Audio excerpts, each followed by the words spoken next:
If you are getting through the day, answering texts, doing what you have to do, maybe even smiling when you are supposed to, but inside you feel flat, tired, or strangely empty, I want you to hear this clearly. This is not laziness. This is not you failing at life, and it does not mean you are broken. A lot of people live here and almost no one talks about it. You do not feel deeply sad. You do not feel deeply happy either. You just feel muted. You can still function, but you are not really in it. You get things done, but the day does not feel like it belongs to you. You may even look fine from the outside. You might be the reliable one, the one who shows up, the one who keeps everything moving. And then you sit down at night and your mind goes quiet and you realize you feel nothing. Or you feel a heavy, dull pressure that does not have a name. Sometimes it feels like you are watching your own life through glass. Sometimes it feels like you are underwater. Sometimes it feels like you are living on autopilot and you are not sure how to turn it off. If this is you, there is a reason. And it is not because you're weak. It is often because your nervous system learned a long time ago that feeling everything was too much, so it adapted, it conserved, it shut things down just enough for you to keep going. That is not a character flaw.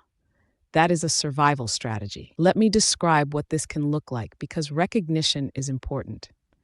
You wake up and you already feel behind, even if nothing happened yet. You scroll your phone not because you want to, but because it keeps you from feeling the day. You drink coffee or energy drinks not for enjoyment, but to become a person. You do what needs to be done: work, kids, errands, appointments, emails, chores. You handle it. You might even do it well. But there is no sense of reward, no real satisfaction. You finish something and you do not feel proud. You just feel relieved it is over. You cancel plans, not because you hate people, but because being on costs too much. You stop doing hobbies you used to love, not because you do not care, but because the effort feels impossible. You might sit down to relax and realize you cannot actually relax. Your body is resting, but your system is still braced. And maybe the most confusing part is this: you might not be in a crisis. Nothing dramatic is happening. So you tell yourself you should be grateful. You tell yourself other people have it worse. You tell yourself you are being ridiculous, and the guilt makes it heavier. That is the trap. Because numbness is not always depression that looks like crying. Sometimes numbness is depression that looks like functioning. Sometimes it is anxiety that has burned itself out into exhaustion. Sometimes it is chronic stress that became your normal. Sometimes it is unresolved grief. Sometimes it is years of pushing your feelings down because there was never time, never space, never safety. Sometimes it is trauma, big trauma, or the quieter kind, the kind where you were never allowed to have needs, the kind where you learned to stay small, stay useful, stay calm, stay strong. And at some point, your system made a decision, not a conscious decision, a body decision. If I stop feeling, I can keep going. If I stop wanting, I will not be disappointed. If I stop hoping, I will not be hurt. If I stop reacting, I will not fall apart. This is why I want you to stop calling yourself lazy. Lazy people are comfortable doing nothing. They enjoy it. They do not sit there feeling ashamed. They do not sit there scared that they are wasting their life. What you are describing is usually not laziness.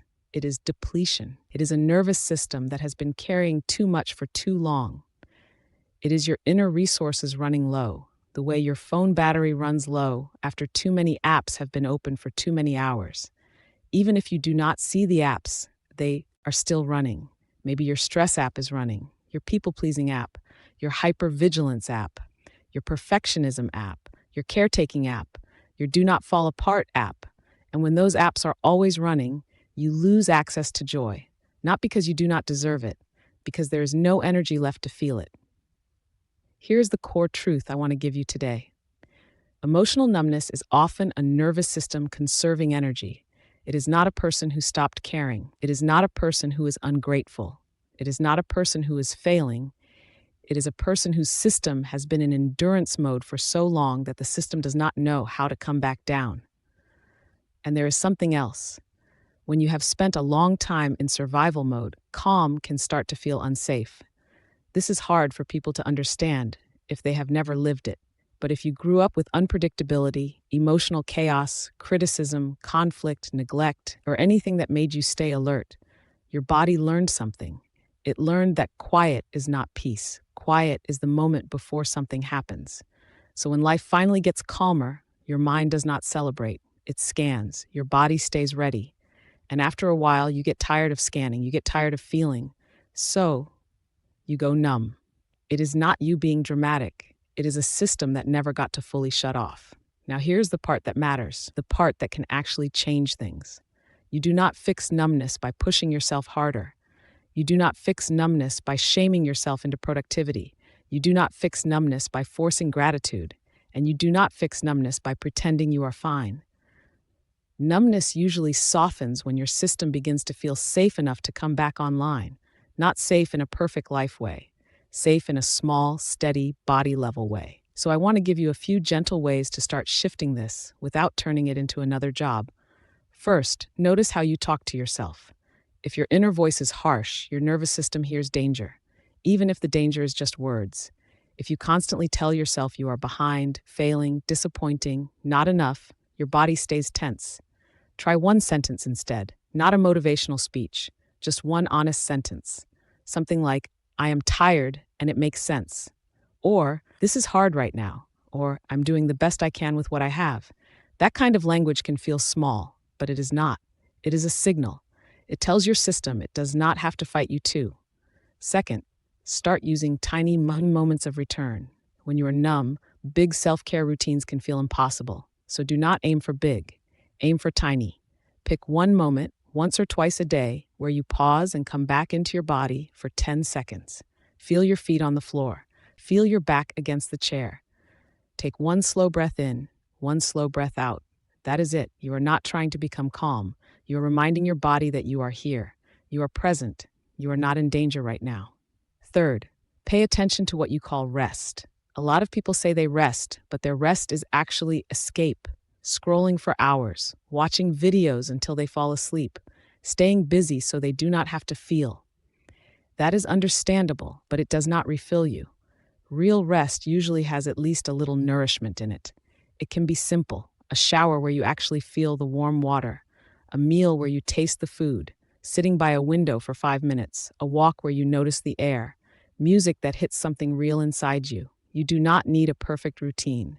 You need small pockets of nourishment. Fourth, be careful with isolation. When you are numb, you often pull away. You stop replying. You do not want to talk. You do not want to explain. And again, that makes sense. But long isolation can deepen the numbness. If you cannot do social time, choose one safe contact, one person, one message that does not require energy. Something like, hey, I'm here, just low right now. You do not have to perform connection. You can just keep a thread alive. Fifth, consider whether you are carrying something you never processed. A lot of numbness is uncried grief, unspoken anger, unacknowledged loneliness, years of pressure. If that is true for you, it might be worth getting support. A good therapist can help. So can a support group. So can a trusted friend who can hold space without trying to fix you. And if you need medical support, that is valid too. Depression and anxiety are real health conditions, not moral failures. If you are struggling, you deserve real help. I will say this clearly.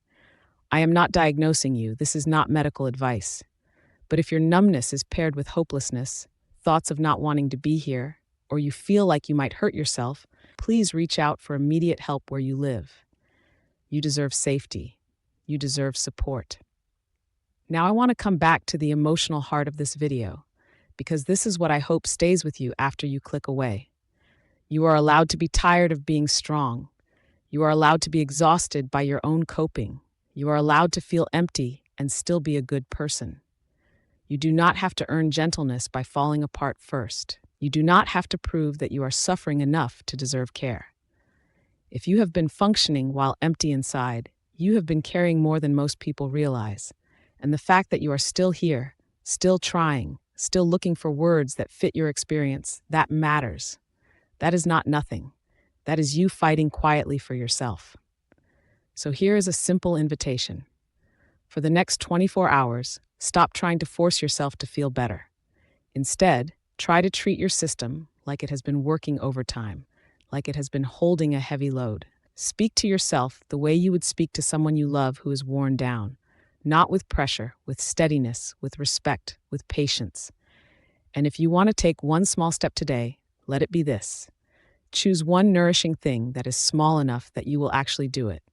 One glass of water, one shower, one short walk, one real meal, one message to a safe person, one moment at the window, not to fix you, just to remind you that you are still here.